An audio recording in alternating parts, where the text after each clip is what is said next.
So, I'm sure we all have learned about the Electoral College while we were in high school, but today I'm going to tell you why we should abolish it. So, in 2016, President Trump ran against Hillary Clinton. Do you know who won the popular vote? Well, it wasn't Trump, it was Hillary Clinton. And a little bit about the Electoral College. The Electoral College is electors that are voted in by the state. And so there are 538 electors, and you only need about 270 to win. So since the electors are voted in by the popular vote, then why can't we vote the president in? Because congressmen and women are voted in by the popular vote. House of Representatives are voted in by the popular vote. I mean, why is the president so special when it comes to picking him? It just doesn't seem right to me. In 2016, Stanford University professor Doug McAdam quoted in a debate about the race in 2012 that 6 out of the 50 states actually had a margin of victory less than 5%, and the rest had about a margin of victory of 19%, which when all the math is added up, is about 80% of the votes didn't impact the election. Let's say you're a Democrat living in Texas. Do you think your vote's really going to impact the sway of things in Texas? You think Texas is going to become Democratic because of your vote? Probably not. It's historically a Republican state. Same thing with California. If you're a Republican living in California, well, you're not going to impact the election. It's historically been a Democratic state. Yale law professor Akil Reed argued in 2016 that if electors are chosen by the popular vote, then why can't we choose the president by the popular vote? Again, your congressmen, your representatives, your electors, your Senate members, they're all popular votes.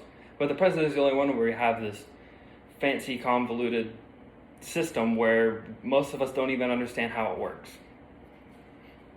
And another big thing is it's not democratic. It's not a democratic vote.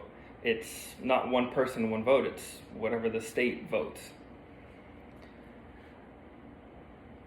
In 2016, the Brennan Center said that 5 elections have been chosen off the Electoral College and not by who won the popular vote.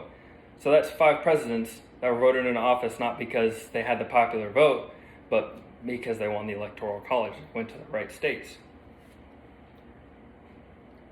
Alex Kona said that in 2019, Alex Kona said any vote over 50% plus 1 threshold has no impact on the presidential election. Let's look at Wyoming and California. Wyoming has 3 electoral votes, and California has 55.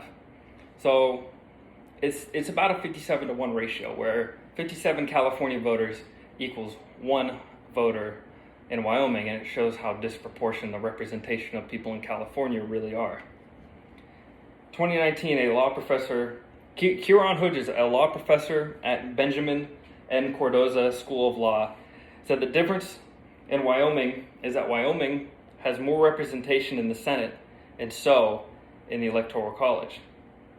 More voting power in the Senate and so more in the Electoral College than each voter in California. It's time for us to study the numbers. The people of California are so unrepresented in the Electoral College, and none of us even know it.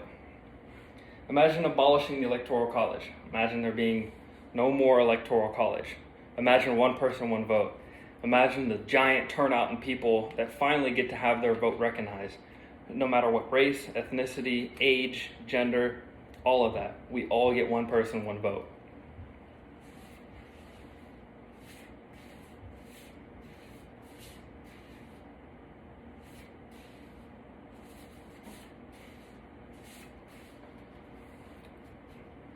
We are going to choose them with the popular vote.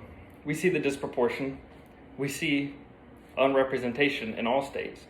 And we know it's time. It's time to be heard, and it's time for democracy to be on track. So how do we do it? Well, we call our congressmen and we call our senators. Our Senator Feinstein, you can reach him at 415-393-0707. Representative Harris, you can reach him at 202-224-3553.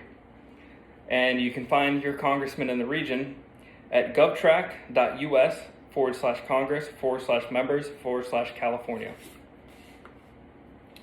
So I do believe it is time for us to abolish the Electoral College. I do believe it is time for us to have our vote recognized, and I do believe it is time that we, as this young generation who has done so much, do something about this. Thank you.